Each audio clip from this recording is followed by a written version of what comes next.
to bring about the full restoration, right? Yeah. Paul talks about Romans 11, the olive tree, talks about the Gentiles being the wild shoots that are grafted into the Jewish olive tree. And the reality is you need the roots, the Jewish roots and the Gentile shoots to bring forth the maximum fruit. Yeah. Right. And when these shoots are not attached to the roots, the Jewish roots and the Jewish believers, you end up with a lot of strange fruit or less fruit. Yeah. We need each other. It's like Ruth and Naomi. It's not complete. The Jew needs the Gentile needs the Jew. We're not complete without it. I mean, obviously, in God's biblical plan, and especially for you and I as Jewish followers of Yeshua, Israel and the Jewish people play an absolutely critical, central role, God's prophetic timepiece. What do you see going on in Israel among the Jewish people? Any thoughts about that? Yeah, well, that is absolutely, the center and the end game and all that. And one of the things that for those, when I wrote the book, the Oracle is all about that, is all about the mysteries behind Israel and what's going. And yes, absolutely. Well, one of the things is that, we are part of a remnant, but, in Israel, it has been spread. It's been spreading the gospel. We know that, there's a mystery of return, and that is that the way things were at the beginning of the age is the way things are going to be at the end of the age. The beginning of the age you had in Israel, the end you've got in Israel back. You had Jewish people in Jerusalem, you got Jewish people in Jerusalem. You had Jewish believers like you and me. You got them again. You had non-Jewish believers coming back to their Jewish roots. That's happening all over the body. So we're watching return. Now it's amazing as with all that's happened and all this, the censoring and all this stuff and everything. Nothing has stopped the prophetic purpose of God. And if you look, for instance, what happened in the last few years? Donald Trump recognized Jerusalem for the first time in since ancient times. You had a world leader recognizing Jerusalem as the eternal capital of Israel. That was gigantic, and there's a million things behind that. Well, it hasn't stopped. There is move now of Jewish people going on the Temple Mount and praying openly for the first time. It's never happened before. It's happening. It all sets the stage for the next thing. We believe a few things. One is that we expect the word of Messiah to continue to spread in Israel among the remnant, but that to continue to happen as it was in the beginning. We are watching also the Abrahamic Accords, which is amazing that that's even happened. But we know there will not ultimately be peace. Until Messiah comes. So we're watching also things with Russia and Turkey, with all these things mentioned in Ezekiel 38 and 39. But ultimately, it will be as it was in the beginning. There will be a movement of believers coming back. It won't be the whole nation until the time, but when the time comes, it shall be.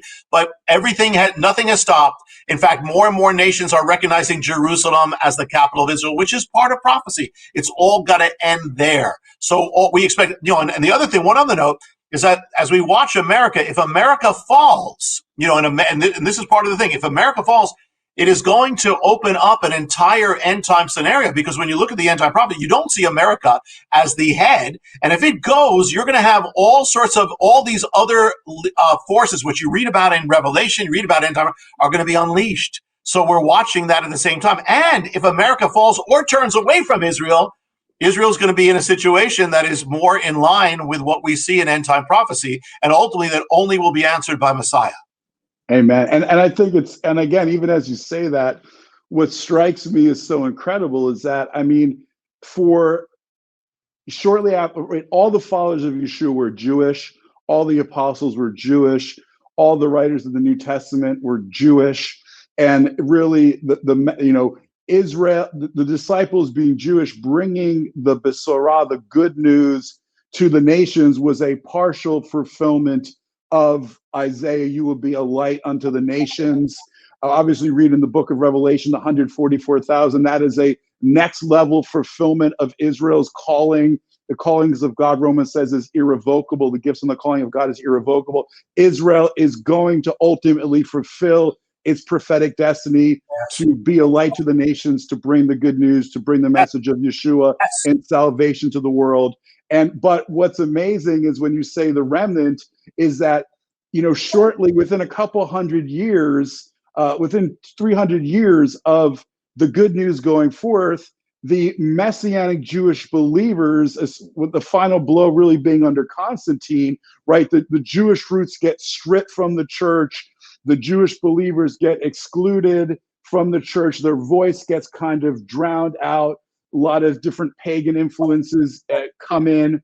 And so for almost 2,000 years, you didn't have, there's always a remnant of Jewish people who believe, but you didn't have a strong remnant of Jewish believers who, as Jewish followers of Jesus, who were influencing and being a prophetic voice into the culture, into the body of Messiah.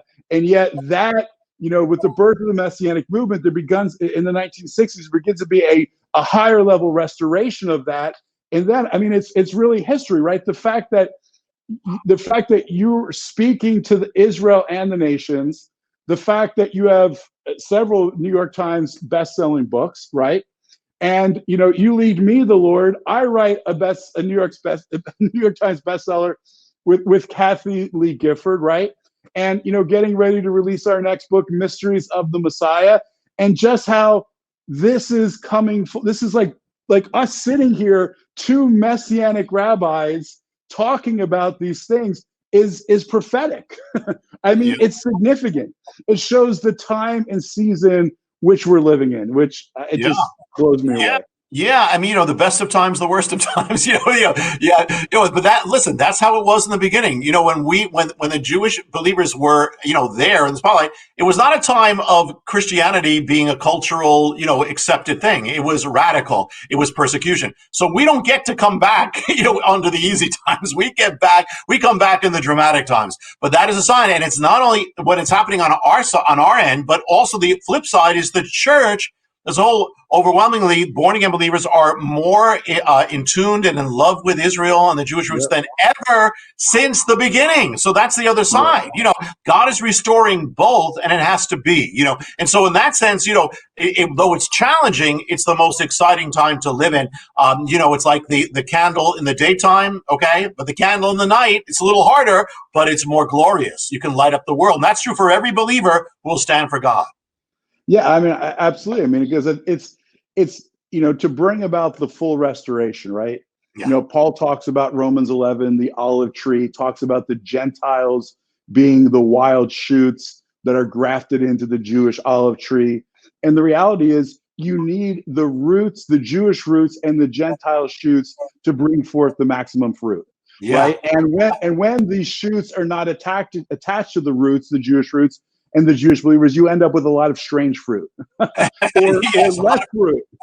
We need each other. It's like Ruth and Naomi. It's not complete. The Jew needs the Gentile needs the Jew. We're not complete without it. One has one part of the mystery, the other part is the other. And for 2,000 years, you had much of the church and most of Israel separated, and it's kind of like a body and a spirit that are not together. When they come together, it's resurrection. And so, this is the power. This is what the Bible said, and so that is the exciting time. I was led to the Lord because I picked up a book on prophecy, and prophecy. But the point is, we are a prophetic people, and we are part of prophecy, and so it's exciting to do. We are living in prophetic times, and you're not going to get prophetic times without opposition. So understand that it's okay. But now go for the highest. This is what it's all about. We were put in our mother's wombs for such a time as this. Amen. That is so good. Well, it's such a joy to have you. So if people want to get the book, stay connected, where can they go to learn more? Yeah, The Harbinger 2 is everywhere. You can get it on web right now, from Amazon to any other place. It is also in every bookstore, from Walmart, Harbinger 2. All my books are everywhere. So you can just go online and you'll see that. If they want to get in touch with the ministry, of course, we're up here in New Jersey with the congregation Beth Israel, if you're ever there. But the thing is that we have a ministry outreach to get the gospel out and help the poor around the world. And also that's where all my messages and prophetic updates, we give out free gifts and free CDs. Just remember, it's Hope of the World. So you go to hopeoftheworld.org. You'll get free things right away. You'll get the prophetic updates, hopeoftheworld.org. And thank you, Jason. Honor to be with you. It's great to have you. It's such a joy.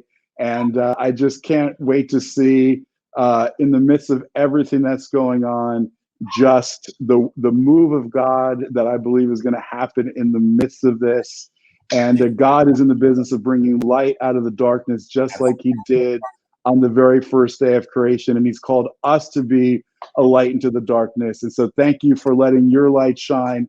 Thank you for sharing the light of Yeshua. It's clear it shines through you powerfully and strongly. And again, I just want to say thank you for the way that God has used you in my life. And I love you and I bless you. And, thank you for being with us. Thank you, Jason.